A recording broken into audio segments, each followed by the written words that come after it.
We're going to continue in Proverbs. We'll mainly be in Proverbs chapter 16 today. Children, if you're headed out the door to Children's Church, you're welcome to go. We're also glad to have you here with us as well. Imagine with me that you're traveling down the path of your life, and suddenly you come to the moment of decision. You see two doors before you. Behind one, there's everything you want. Peace, joy, success. Behind the other, foolish ruin and regret. You don't get to peek behind the door. You don't have any evidence. They look the same. You have one decision, one chance. Be wise or be foolish. Better not miss.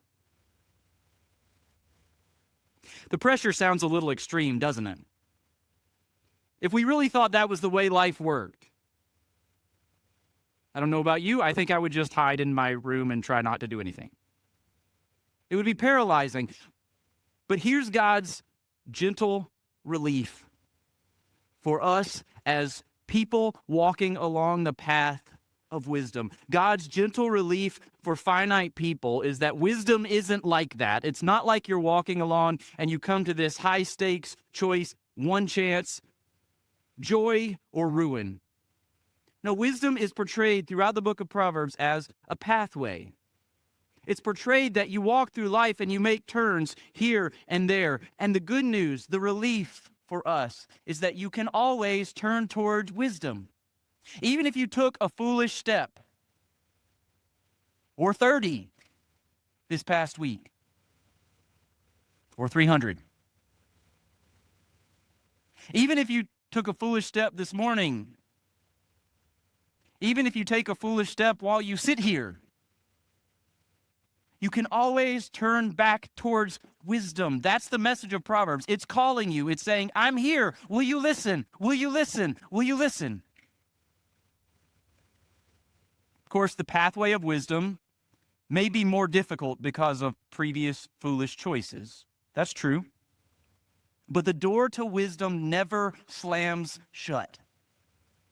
You can always, as long as you are still breathing, there is a way forward to walk back towards wisdom. There are people in this room that if you heard their testimony, they would tell you about all the foolish choices that they made in their lives. And they would tell you about how they did that for decades. And then they would tell you how God transformed them so that instead of walking down that path of foolish ruin, they turned back towards wisdom. That's because that is what God calls us to. Now, of course, and I would say to teens and kids in this room, it's easier if you start choosing wisdom at the beginning. And every one of those people with that testimony would say the same thing. I wish I had turned towards wisdom sooner. But wherever you are in the path of your life, you can turn towards wisdom. We have that opportunity as we hear God's word today. So how do we pursue wisdom? And specifically, I want to look at one idea today, and that is the goals or the plans that we make. What do we need to know about plans and God's providence? What do we need to know about goals and God's sovereignty? How do we need to think about those things so that instead of turning towards foolishness and continuing, we turn back towards wisdom? I want to read Proverbs 16, beginning in verse 1. The plans of the heart belong to man, but the answer of the tongue is from the Lord. All the ways of a man are pure in his own eyes, but the Lord weighs the spirit. Commit your work to the Lord, and your plans will be established. The Lord has made everything for its purpose, even the wicked for the day of trouble. Everyone who is arrogant in heart is an abomination to the Lord. Be assured, he will not go unpunished. By steadfast love and faithfulness, iniquity is atoned for, and by the fear of the Lord one turns away from evil. When a man's ways please the Lord, he makes even his enemies to be at peace with him. Better is a little with righteousness than great revenues with injustice. The heart of man plans his way, but the Lord establishes his steps. This is God's wisdom from Proverbs 16 for us today. First thing we want to notice is that humans are planners. Even those of you who say, I don't like to plan, I like to be spontaneous, you like to plan to be spontaneous too. It's okay. We all set goals. We all have desires. Some of us are more organized about them, some of us are less organized about them. But we have plans. We have goals. We think, I want to accomplish this. I want to do this with my day off. I want to do this with my vacation. We just do it. We're made that way. And we see this in verse 1. The plans of the heart belong to man. That's something humans do. We plan.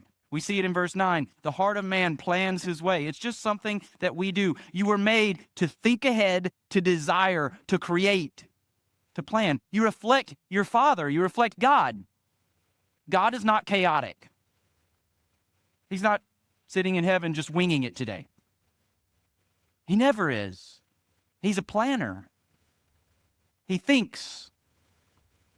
We could say he dreams. That might sound weird because we think if I dream, I don't know if it'll happen. He imagines. Go watch some National Geographic documentaries and see what your God has imagined. It's amazing. That's who God is, and we reflect him. We are made to do this. We're made to plan. We're made to think. We're made to dream. We're made to build. We're made to have goals. Humans do that. That might seem obvious, but I think it's important when we talk about plans and God's providence to realize that the answer, if we say, God's going to work out what's good, he's going to do all these things, I guess I just shouldn't plan or have any goals. Like, you can't.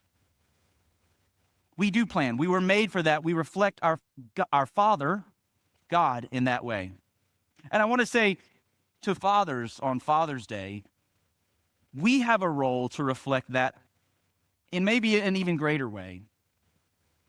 In the sense that we will often say as men, your job as a father, will say it's something like to have the primary responsibility to protect and provide.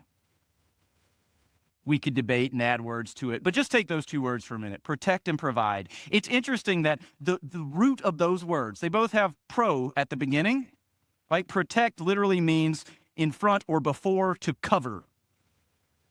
Provide literally means in front of or before, to see something. So the two words we might put as the primary role for fathers involve looking ahead to see dangers and protect, and looking ahead to see opportunities and guide, to see needs and provide for them, to see desires, to see gifts and encourage in them.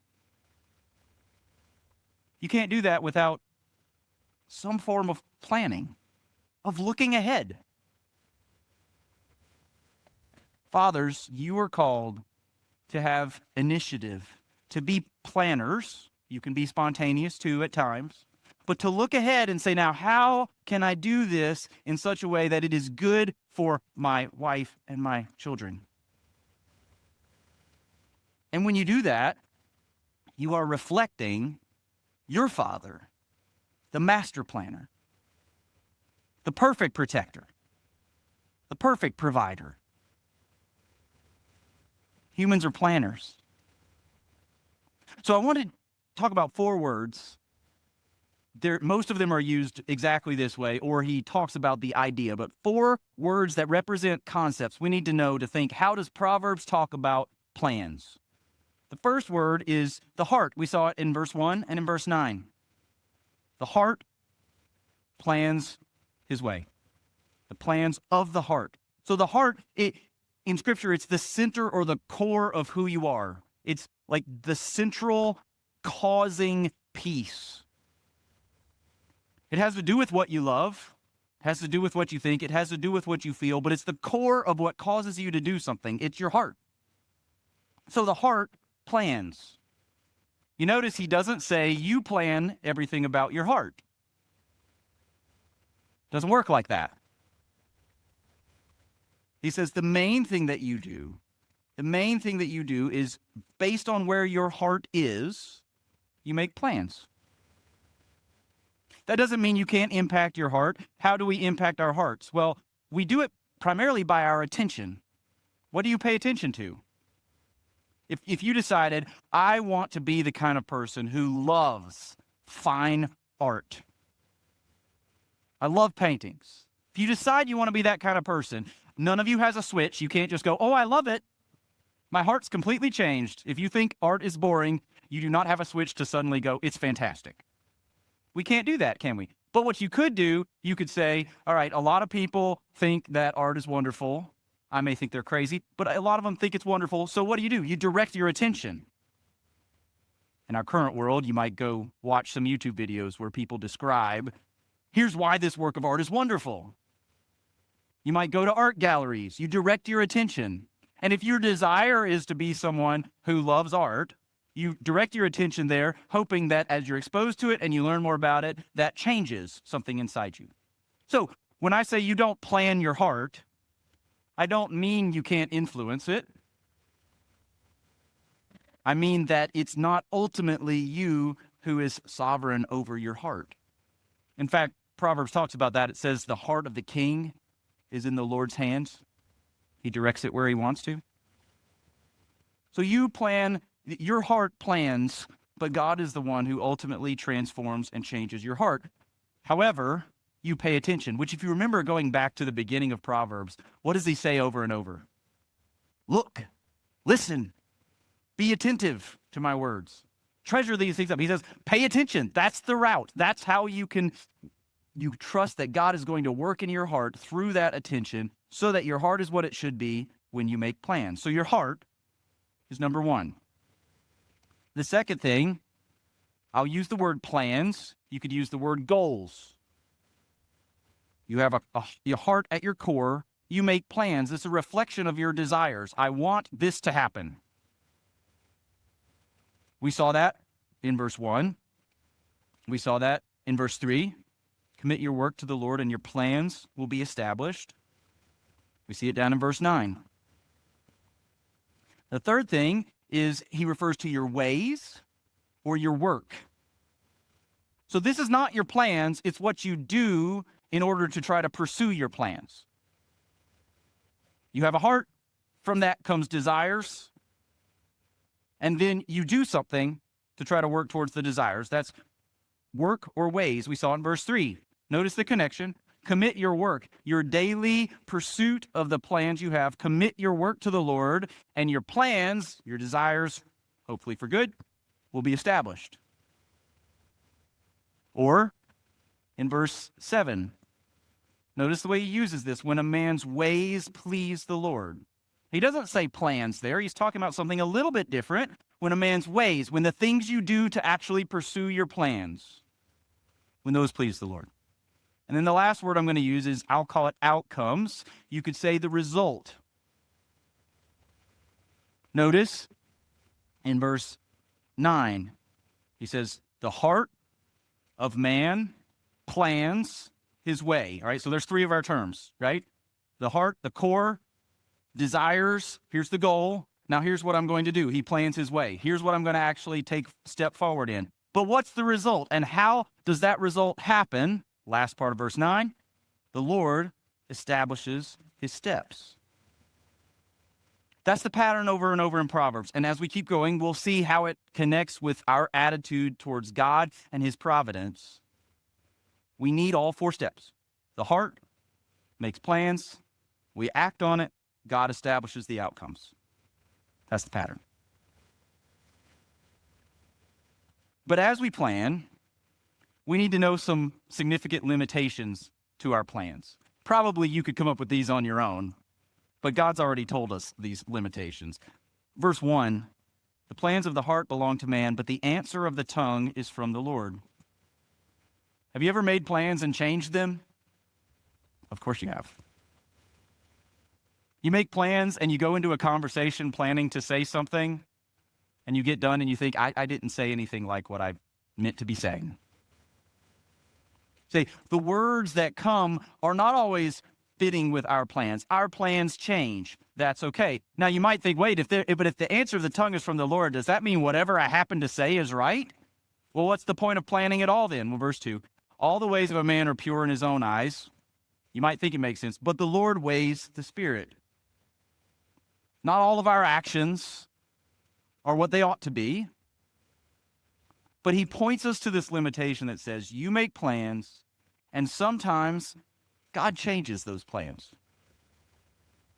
We're grateful for that, at least sometimes. When we can see that he changed our plans to save us from danger, we're grateful.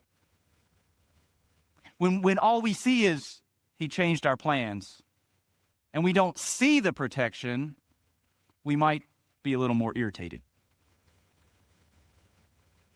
But he might have protected us just as much at that moment than the one we could see. So we need to know our plans have limits. They change. We need to know that you don't plan everything about you. I mentioned it earlier, but I'll read it again. In Proverbs 21, verse 1, the king, even the one who has all the power in the monarchy, the king's heart is a stream of water in the hand of the Lord. He turns it wherever he will. Your heart makes plans, but God knows everything about your heart. The deepest currents of who you are not a surprise to God. They're not hidden from God. The deepest parts that shape you, even when they're hidden from you, which is more often than we'd like to admit, even when they're hidden from you, the deepest parts that shape you are not hidden from God. So, your plans shape your ways. Your heart shapes your plans. But God shapes your heart. Now, this should be, I used the word earlier, relief. It should be soothing to us. And I'll explain why. Imagine every time you made any plans. I've talked with people who felt like this.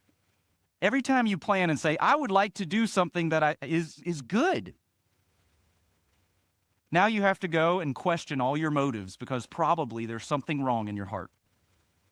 Wouldn't that be exhausting? Or you say, I know this is a good plan. It's a good thing to plan. Now here's how I'm going to actually live it out. Here's my ways. Isn't it exhausting if you have to go back and say, but probably somewhere in my heart there's something wrong here that I just don't know about. I've got to go find it. You don't have to do that. Because your Father who walks with you is the one who shapes your heart. You say, this seems like a good plan, and I want to pursue it. And trust your Father shaped your heart in the first place. And if there's something that you need to deal with, you say, God, is there anything in my heart? Anything that's sinful in this motive? And if he doesn't convict you of that, move ahead with the plan for what's good. It should be relief. You don't have to be God. When I say it that way, we're like, oh, well, of course. You don't have to know the deepest currents of your heart in order to do something that truly pleases your Father in heaven. He shapes that. Trust him. So how should humans plan then? Say, okay, we need to make plans. I get that. How do I do it? What are the cautions? What are the things we need? If you turn over to chapter 17 and verse 24.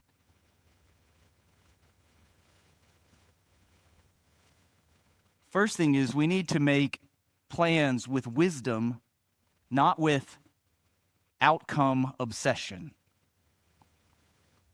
I like that terminology because so many times we are obsessed with the outcome. We say, I need to know if this is a good decision, and what we actually mean is I need to know what brings about the outcome I want. That's not necessary for wisdom. Verse 24. The discerning sets his face towards wisdom, but the eyes of a fool are on the ends of the earth. The discerning says, what's the wise thing for me to do? The eyes of the fool says, well, if I do this and this and this and this and this, then I'll get the outcome I want. We hear this, people say, you need to want to change the world, and they say, if you want to change the world, you need to make your bed. There's wisdom in that. There's wisdom in it because what he's doing is saying, look at the situation right here, make a wise choice now. Don't worry about all the ramifications of that. You can't figure out all those anyway. So pursue wisdom here. Think about two categories of the way you can make decisions. You can make it in a way that's based on wisdom. We call it wisdom-based decision-making, looks at the patterns of God's world and says, how can I live in a way that fits with those patterns so that my life could flourish? That's what we do. That's wisdom-based decision-making. Other hand, which is easy for all of us, is outcome-based decision-making, which says, here's the outcome I want to happen. All right, now I'm going to try to achieve that no matter what. That's where we get phrases like the ends justify the means. We've already selected the outcome. Now what's the means to get there?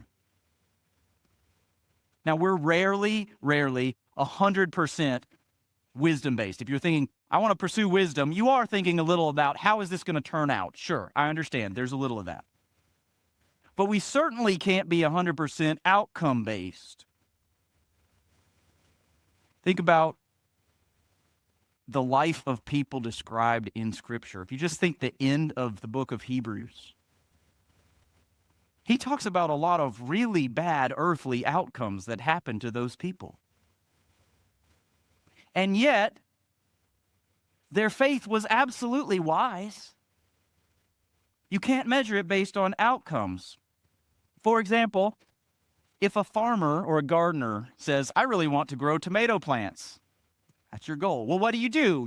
You prepare the ground, you get seeds or plants, you plant them, you water them, you do everything that you're supposed to do. All right, now if right before those tomatoes get ripe, they're just starting to look wonderfully red, one more day, and either a storm comes and wipes them out or animals come and eat them, were your decisions to plant all those things, were they wise? Say, but I didn't eat the tomato. Does that make it foolish? No. You see, you can't only look at the outcome and decide if it was a wise choice. Have you ever made a choice that looking back you thought, that was a foolish way to spend money, but it actually worked out? It happens. You hear some of these stories of investment where you go, that looked really foolish at the time, but it worked. You see, we can't measure based on outcomes or we'll just become pragmatic. Just did it work? God doesn't call you to know the outcomes of your choices. This should be relief. Because if you feel like you have to know the outcome, you will feel a pressure on you that you were never meant to hold. God holds it. It frees you. That means when something didn't work out the way you wanted it to, you don't have to conclude it was foolish. It might have been foolish, okay? We all make foolish decisions. That's possible. But just because it didn't work out the way you wanted to doesn't mean that it was, in fact, foolish. That's why one of the most practical things we can do is pray about our plans. Don't just pray about the outcome of your plans. Don't just pray for the result you want. Pray about the plan. Pray that God will shape you in your heart with wisdom. God, you know the currents of my heart. I don't know all of those currents. Would you shape them and turn those currents wherever they need to be so that I act in wisdom today? Pray for clarity to say, God, I'm going to set plans because I'm made in your image. So help me to set the right ones. Help me to have the right desires. Pray for help to choose the right paths, the right ways to pursue the plans. and pray for God's good, wise sovereignty to guide all the outcomes and to keep you and guard you, even if the outcome isn't what you want. As finite humans, we need our decisions to be covered in prayer, or we will always be trying to take God's place and either shape our heart in a way we can't do it, or know with certainty and govern the outcomes. Our decisions must be bathed in prayer. So make your plans with wisdom, but not outcome obsession. Second, related, make your plans with humility. Set your goals with humility. Proverbs 27, verse 1.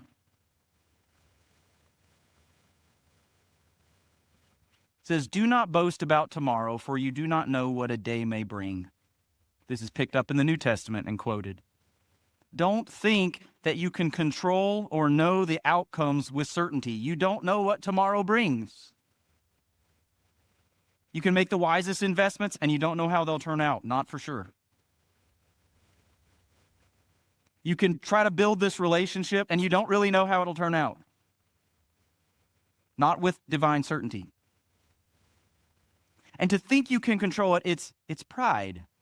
Really, the book of Proverbs, and one of the things to separate plans from pride, the book of Proverbs is not anti-plans. It's anti-pride.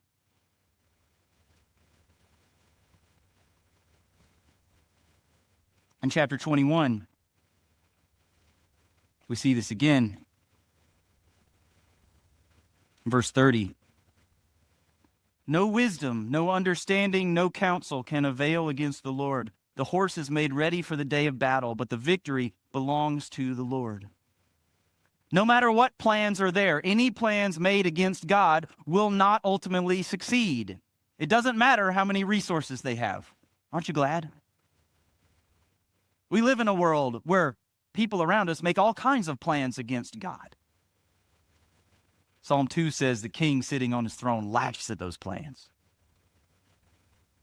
No plan will succeed against God.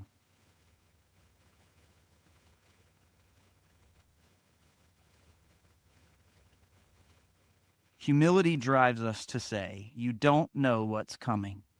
You don't know the outcomes, but that's not a threat. So if we're honest, when I stop and think, I don't know how it all work out, it feels a little like a threat, doesn't it?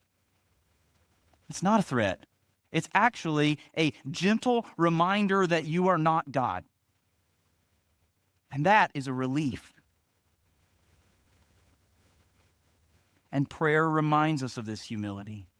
It reminds us because it reminds me of my need and of God's sufficiency. So we plan with wisdom. We plan with humility. We plan with others. I talked about this a few weeks ago from chapter 15. It says, without counsel, plans fail. But with many advisors, they succeed. So we need other perspectives because our perspective is not perfect. But if you look at chapter 20, I want to take that a step further. Not only do you need advisors, but 20 verse 5 says, the purpose in a man's heart is like deep water, but a man of understanding will draw it out. You won't really know yourself without true friendship. You make your plans in a context of relationships of friends who can help you to say, here's what I hear going on in your heart. They're not God, they don't know perfectly, but they might have a different perspective than you do. You make your plans with others. We get this so backwards in our individualistic world. We want to make all our plans by ourselves so that we just stand on our own 2 feet. No, make your plans with others. Say this verse says, without people of understanding around you, you'll struggle to find the purpose in your own heart. Make your plans with others. Teens or college students, as you start to look at What job do I pursue? Where do I go to school? Talk to others about that. And don't just talk to them about what's a good job. Say, what do you see in me? Like, what do I need to know about myself? Help me see my character. Help me see my heart. Because a man of understanding helps draw these things out. It's like deep water. You won't really know yourself without true friendship. So, in case you haven't picked up the connection, I'm going to go back to prayer. Pray with others too. We don't just pray by ourselves. We pray with others. And one of the things I love about Berean is that there are many opportunities for small groups of prayer. Tuesday morning, Wednesday morning, Thursday, Wednesday night. There's care groups. There's a ton of opportunities to pray with other people. I want to encourage you to take advantage of some of those. If you want to know more about them, talk to us. We'd be glad to let you know. If you want to start your own and get some people to pray together, great. We need to pray with one another. We need to be plugged in with one another in that way. If you turn back to chapter 16, we recognize that our hearts make plans. We pursue ways on basis of those plans. We try to bring them about. God establishes the outcome. We say, okay, I've got that. Now, I need to make sure that my plans are pursued with wisdom, not outcome obsession, with humility, and with others.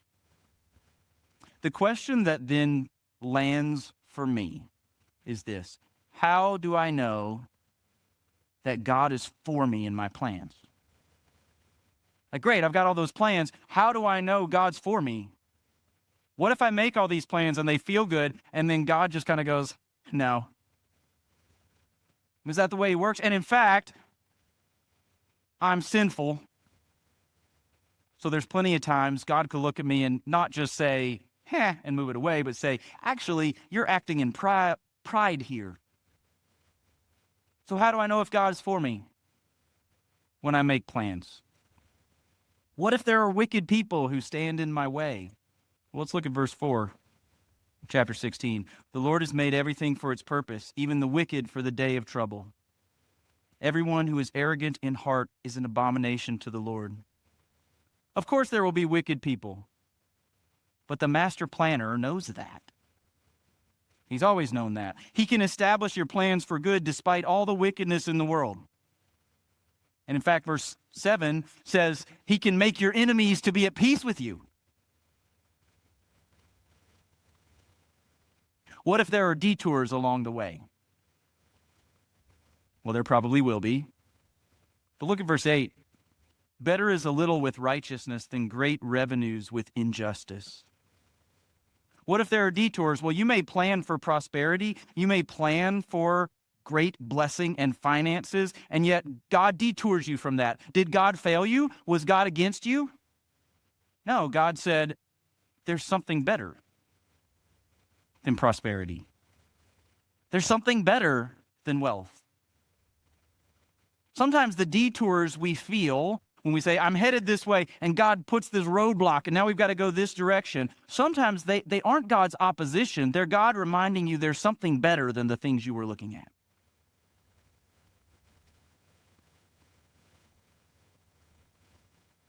So what if I am the wicked person?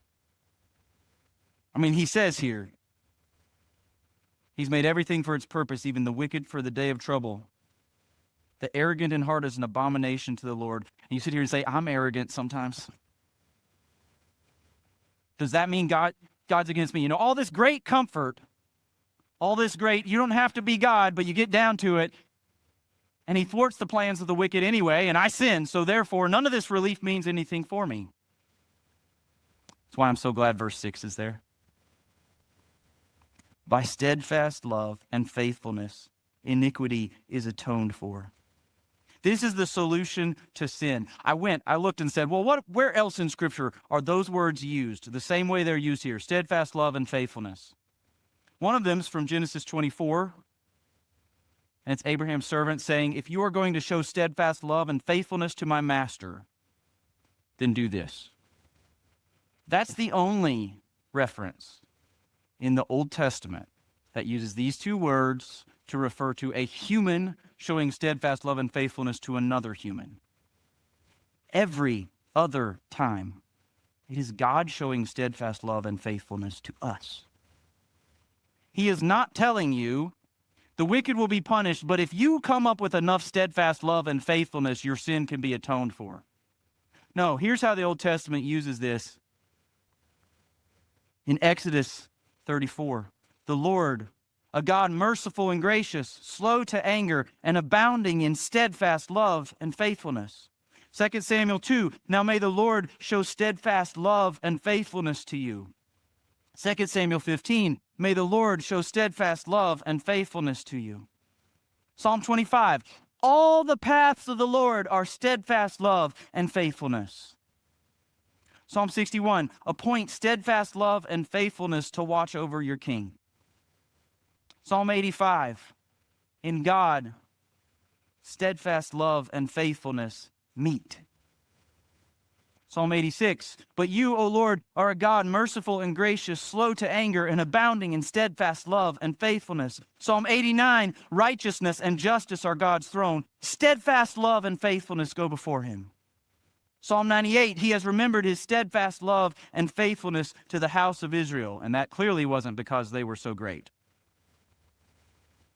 Proverbs 3:3, let not steadfast love and faithfulness forsake you. Proverbs 14, do they not go astray who devise evil? Those who devise or plan good meet steadfast love and faithfulness. And here, in chapter 16, by steadfast love and faithfulness, iniquity is atoned for. This is our confidence that God is for us in our plans, that Jesus knew the steadfast love and faithfulness of his Father, and he wisely walked in that for his entire earthly life. Yet, it seemed like he faced an incredible detour. Was that opposition? No. That wasn't opposition. In fact, it was the perfect plan made by the Father, Son, and the Spirit from eternity past before anything else was made. So for 3 days, it looked like the outcome was entirely the wrong one. And yet, Jesus rose from the grave. And the perfect plan of God to stunningly shower his steadfast love and faithfulness on us was accomplished. Sin was atoned for.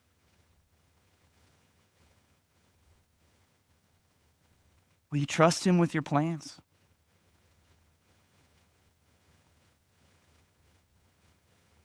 If that's what he did for us, we can know he's for us. Those who devise good, those who plan good, will meet steadfast love and faithfulness. This is the pattern of Proverbs. God shapes your heart. Do you trust him enough for that? We read earlier, trust in the Lord with all your heart. Do you trust God enough to say, God, shape the inner currents of who I am at the deepest level that you need to? Shape it. I trust you. God shapes our hearts. We plan. Do you trust him in your plans? When you think, I want it to work out this way, here's what I'm going to pursue. Do you trust him in that? We step out and pursue those plans. Sometimes I think we trust him enough to say, I really want this to happen, but when it comes to actually stepping out and trying to pursue it, we hesitate. Do you trust him enough to step out, pursue the plans for good that he has put in your heart? Proverbs 16 says, the heart of man plans his way, but the Lord establishes his steps. Trust him with the outcomes. God delights to lead those who trust in his steadfast love and faithfulness. He delights in it. He loves it.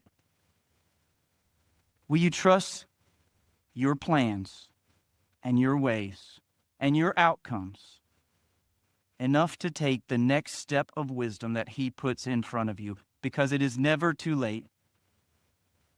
Even when you've taken foolish steps, it is never too late to turn back towards wisdom. As long as you have breath, you can turn back to the God who has steadfast love and faithfulness. You can rest in his steadfast love and faithfulness for you. Will you trust him for the next step? I invite you to close your eyes and just respond to our Father. And then I'll pray and we'll close.